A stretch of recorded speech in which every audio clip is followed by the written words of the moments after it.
12-এর যে পদার্থের কঠিন অবস্থা বিষয়টি শুরু হয়েছিল, আজকে তার পরবর্তী পর্ব। তা আজকে আমরা পড়ব প্যাকিং দক্ষতা।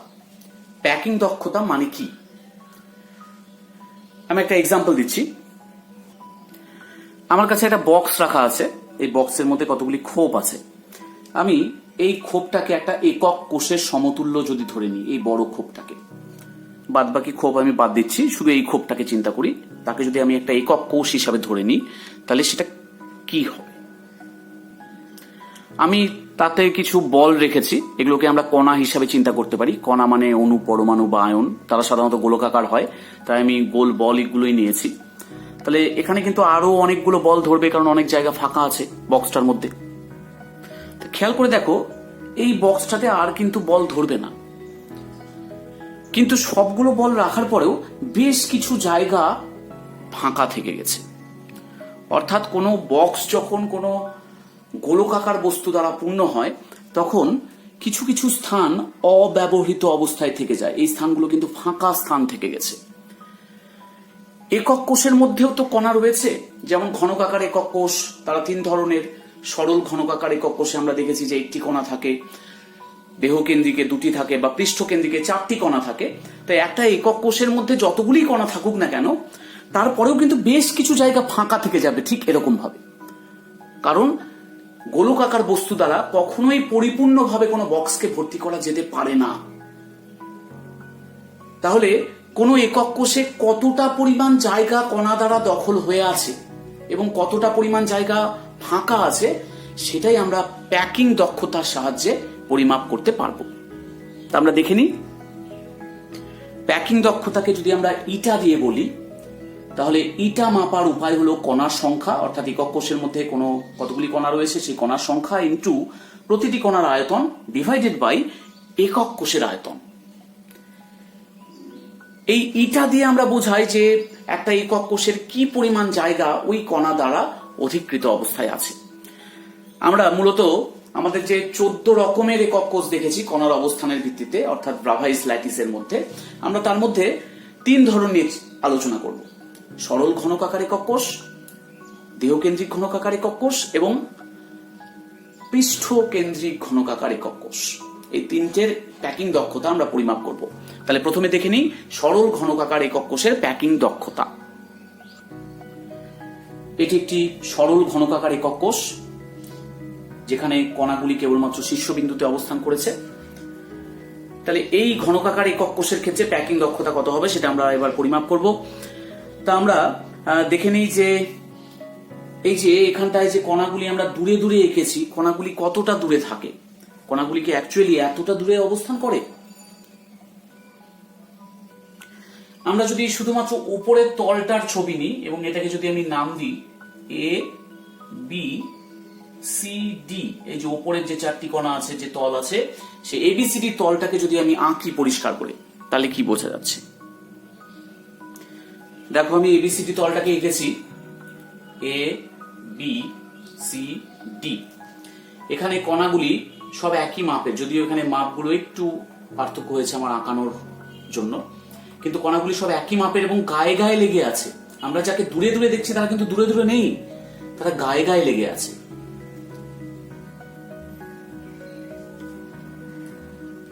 গায়ে গায়ে লেগে থাকা অবস্থায় 4টে কণার যে নিউক্লিয়াস, সেই নিউক্লিয়াসের পয়েন্টগুলোকে যোগ করলে আমি একটা বর্গক্ষেত্র পাচ্ছি, যেটা এবিসিডি তলকে প্রকাশ করছে। তাহলে এগুলো কিন্তু সব নিউক্লিয়াস, এই পয়েন্টগুলো সব নিউক্লিয়াসকে বোঝাচ্ছে। তাহলে যদি একক কোষের বাহুর দৈর্ঘ্য এটা যদি এ হয়, হ্যাঁ, তাহলে আমরা লিখতে পারি যে একক কোষের বাহুর দৈর্ঘ্য, তাকে আমি বলছি এ একক। তাহলে যে কোনো পাশাপাশি 2টি কণার নিউক্লিয়াসের মধ্যে দূরত্বটাও তো একক হবে, অর্থাৎ এবি বা বিসি বা সিডি বা এডি এরা সবাই একক করে হবে। তাহলে আমরা বলতে পারি যে নিকটবর্তী, শুধু নিকটবর্তী বলা উচিত নয়, সবচেয়ে নিকটবর্তী 2টি কণার মধ্যবর্তী দূরত্ব সেটা কত হবে? সবচেয়ে নিকটবর্তী দুটি কণার মধ্যবর্তী দূরত্ব সেটাও তো একক, কারণ সবচেয়ে নিকটবর্তী কণা এটি এ আর সি কিন্তু সবচেয়ে নিকটবর্তী নয়। এডি বা এবি বা বিসি বা সিডি এরাই সবচেয়ে নিকটবর্তী। তাহলে সবচেয়ে নিকটবর্তী দুটি কণার মধ্যবর্তী দূরত্ব মানে নিউক্লিয়াস দ্বয়ের মধ্যে দূরত্ব একক। তাহলে একটি কণার ব্যাসার্ধ কত হবে? একটি কণার ব্যাসার্ধ সেটাও একক, সরি a/2 একক, অর্ধেক হয়ে যাচ্ছে। এবার সব কণা তো একই রকমের, মানে প্রতিটি কণার ব্যাসার্ধই a/2 একক হবে। অতএব কণার আয়তন, প্রতিটি কণার আয়তন 4/3 পাই আর কিউব। আর কিউব মানে a/2 তার হোল কিউব। তাহলে এটা কত আসবে? পাই a কিউব বাই 6 ঘন একক। তাহলে প্রতিটি কণার আয়তন কিন্তু আমরা পেয়ে যাচ্ছি। এবার এই যে সরল ঘনকাকার একক কোষ, তাতে কণার সংখ্যা কত? কণার সংখ্যাকে আমরা জেড দিয়ে লিখি, একটা একক কোষের মধ্যে কণার সংখ্যা। দেখো, আমরা এর আগের পর্বে আলোচনা করেছি যে শীর্ষবিন্দুতে যারা থাকে তাদের অবদান 1/8। এরকম কয়টি আছে? 8টি আছে। তাহলে কণার সংখ্যা কিন্তু 1, যেহেতু তাদের মোট অবদানটা 1। অতএব আমরা লিখতে পারি ইটা ইকুয়ালস টু 1, কণার সংখ্যা 1, প্রতিটি কণার আয়তন পাই a কিউব বাই 6, একক কোষের আয়তন, বাহুর দৈর্ঘ্য যদি a হয় তাহলে একক কোষের আয়তন a কিউব হবে। তাহলে এটা দাঁড়াবে পাই বাই 6, ক্যালকুলেট করলে দাঁড়াবে 0.52। অর্থাৎ একটা একক কোষের মোট আয়তনের 0.52 পরিমাণ আয়তন কণা দ্বারা অধিকৃত। বা আমরা যদি শতকরায় লিখি তাহলে আমরা লিখতে পারি যে অতএব 52% স্থান কণা দ্বারা অধিকৃত। তাহলে ফাঁকা স্থান কত?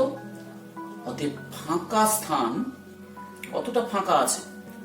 100 থেকে বাদ দিতে হবে, তার মানে 48% স্থান ফাঁকা। একটা সরল ঘনকাকার একক কোষের 48% স্থান ফাঁকা, মাত্র 52% স্থান কণা দ্বারা অধিকৃত। তাহলে বুঝতে পারছো যে কতটা পরিমাণ জায়গা ফাঁকা থেকে যাচ্ছে। কণাগুলি একদম গায়ে গায়ে লেগে থাকার পরেও কতটা পরিমাণ জায়গা ফাঁকা থেকে যাচ্ছে, এর পরিমাণ আমরা এখান থেকে পেয়ে গেলাম। এবার আমরা দেখব যে পৃষ্ঠকেন্দ্রিক ঘনকাকার একক কোষ মানে এফসিসির প্যাকিং দক্ষতা কত। তাহলে এটা একটা পৃষ্ঠকেন্দ্রিক ঘনকাকার একক কোষ, এর শীর্ষবিন্দুতে কণা রয়েছে এবং পৃষ্ঠ কেন্দ্রগুলিতে কিন্তু কণা রয়েছে। যদি একই রকম ভাবে আমরা এই তলটাকে অঙ্কন করি, এ বি সি ডি তলটাকে, তাহলে কি হবে আমরা দেখে নিই। আমরা এ বি সি ডি তলটাকে দেখে দিচ্ছি। এখানে দেখো কণাগুলি কিন্তু পাশাপাশি একে অপরের ঘন সন্নিবিষ্ট অবস্থায় নেই, একে অপরের একদম টাচ করে নেই, তারা একটু দূরে আছে, একটু গ্যাপ রেখেছে, কিন্তু কর্ণ বরাবর যে কণাগুলি আছে তারা কিন্তু পরস্পরের সাথে টাচে আছে। তাহলে সবচেয়ে নিকটবর্তী কণাগুলি কোনটি? এটি, এটি, এটি বা এই তিনটি কর্ণ বরাবর যারা আছে। তাহলে একক কোষের বাহুর দৈর্ঘ্য যদি এ হয় তাহলে কর্ণ কত? আমরা বলতে পারি যে একটা তলের একটা কর্ণ মানে বর্গক্ষেত্রের কর্ণ, তাহলে বর্গক্ষেত্রের কর্ণ √2a। তাহলে এই যে কর্ণ, এই কর্ণটা √2a। তাহলে সবচেয়ে নিকটবর্তী দুটি কণা তাদের মধ্যে দূরত্ব কত? কর্ণটার অর্ধেক হবে, অর্থাৎ এইটুকু দূরত্ব হবে। তাহলে আমরা যদি এইটুকু দূরত্ব মাপতে চাই সবচেয়ে নিকটবর্তী দুটি কণার মধ্যবর্তী দূরত্ব, তাহলে কি হবে? √2a/2, অর্ধেক হয়ে গেল, কর্ণের অর্ধেক হয়ে গেল। তাহলে প্রতিটি কণার ব্যাসার্ধ কত হবে? কারণ প্রত্যেকটা কণা তো সমান, একই মাপের। তাহলে প্রতিটি কণার ব্যাসার্ধ হবে এর অর্ধেক, হাফ অফ √2a/2, অর্থাৎ √2a/4। তাহলে প্রতিটি কণার আয়তন কত হবে? আয়তন হবে 4/3 পাই আর কিউব, অর্থাৎ √2a/4 তার হোল কিউব। তাহলে এটা হবে √2 পাই a কিউব বাই 24 ঘন একক। তাহলে আমরা কণার আয়তন পেয়ে গেছি, প্রতিটি কণার আয়তন। তো এবার জেড এর মান কত, অর্থাৎ এই যে এফসিসি একক কোষে কণার সংখ্যা কত। কণার সংখ্যাকে জেড দিয়ে প্রকাশ করা হয়। শীর্ষবিন্দুগুলিতে অবদান 1/8, কটা আছে? 8টি আছে।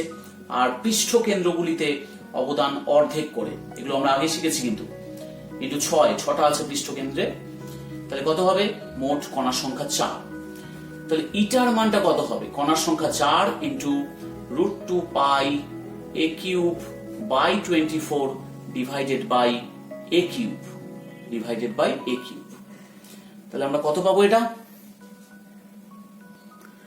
তাহলে আমরা পাবো √2 পাই বাই 6, এটা হবে 0.74। অর্থাৎ আমরা বলতে পারি একটা পৃষ্ঠকেন্দ্রিক ঘনকাকার একক কোষের মধ্যে 74% স্থান কণা দ্বারা অধিকৃত। তাহলে ফাঁকা স্থান কত আছে? অতএব ফাঁকা স্থান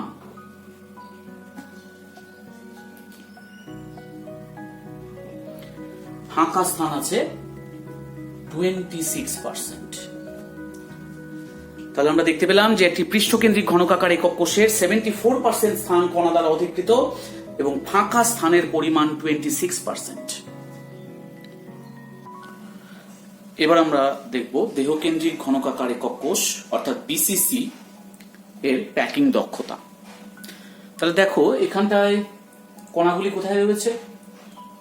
কৌণিক বিন্দু বরাবর রয়েছে এবং একটি একদম একক কোষের ঠিক মাঝখানে রয়েছে, একদম ঠিক মাঝখানে রয়েছে, অর্থাৎ দেহকেন্দ্রে রয়েছে একটি কণা। তাহলে আমাদের দেখতে হবে যে কোনগুলি কণা সবচেয়ে কাছাকাছি রয়েছে, অর্থাৎ সবচেয়ে কাছাকাছি অবস্থিত দুটি কণা এখানে কি কি। এখানে কিন্তু সবচেয়ে কাছাকাছি অবস্থিত 3টি কণা এই দেহকর্ণ বরাবর রয়েছে। অর্থাৎ আমি যদি এই কণাটাকে আঁকি, কণাটা আমরা দেখতে ছোট হয়ে গেছি কিন্তু অ্যাকচুয়ালি তো ছোট না, ও তো গায়ে গায়ে লেগে আছে।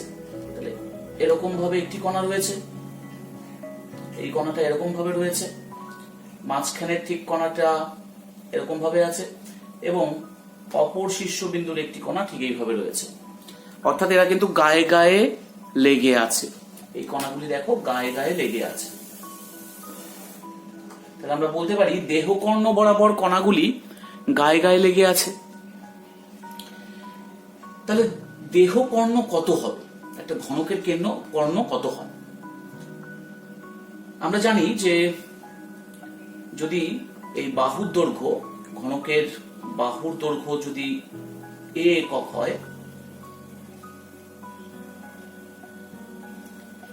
a একক, তবে ঘনকের কর্ণ, এটাকে আমরা দেহকর্ণ বলি, ঘনকের কর্ণ √3 a একক।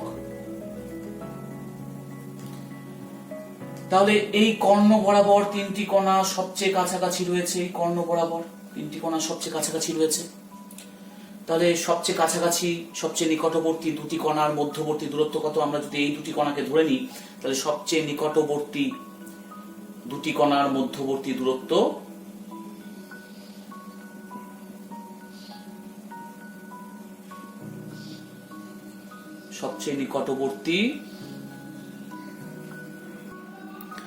কত হচ্ছে? √3a/2, অর্থাৎ অর্ধেক, কর্ণের দৈর্ঘ্যের অর্ধেক। সবচেয়ে নিকটবর্তী দুটি কণার মধ্যবর্তী দূরত্ব √3a/2। অতএব প্রতিটি কণার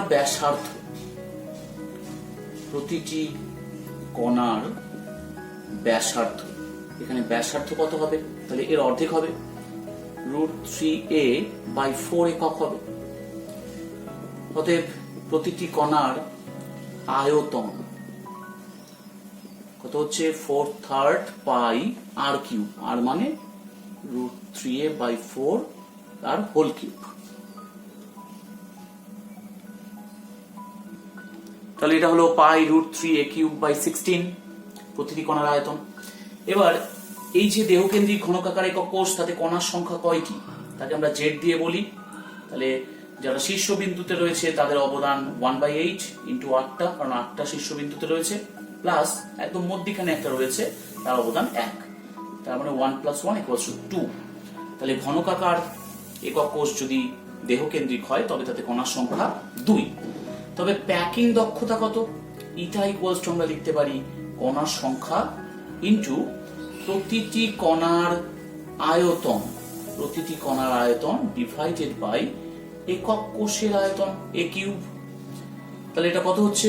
a³ কেটে যাবে, তার মানে এটা হবে √3π/8। তাহলে √3π/8 এর মান কত? তাহলে এখানে হবে 0.68। তার মানে আমরা বলতে পারি যে একটি দেহকেন্দ্রিক ঘনকাকার একক কোষের 68% স্থান কণা দ্বারা অধিকৃত।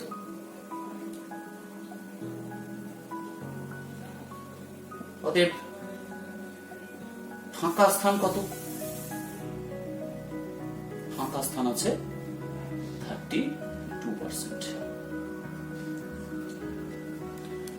তাহলে আমরা প্যাকিং দক্ষতা দেখলাম, দেহকেন্দ্রিক ঘনকাকার একক কোষ, পৃষ্ঠকেন্দ্রিক ঘনকাকার একক কোষ মানে এফসিসি, এবং সরল বা আদিম ঘনকাকার একক কোষ যেমন এসসি বা পিসি। তাহলে এসসি বা পিসির ক্ষেত্রে ফাঁকা স্থান কত ছিল? 48% স্থান ছিল ফাঁকা।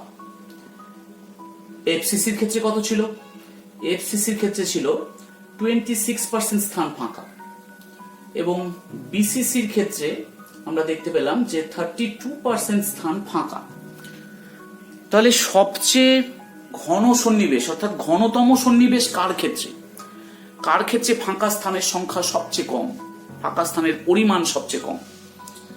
তো সেটা কিন্তু এফসিসি। তার মানে ঘনতম সন্নিবেশ এখানটায় এফসিসি। তাহলে ঘনতম সন্নিবেশ আমরা বলতে পারি এফসিসির ক্ষেত্রে। এই তিনজনের মধ্যে ঘনতম সন্নিবেশ কিন্তু এফসিসি।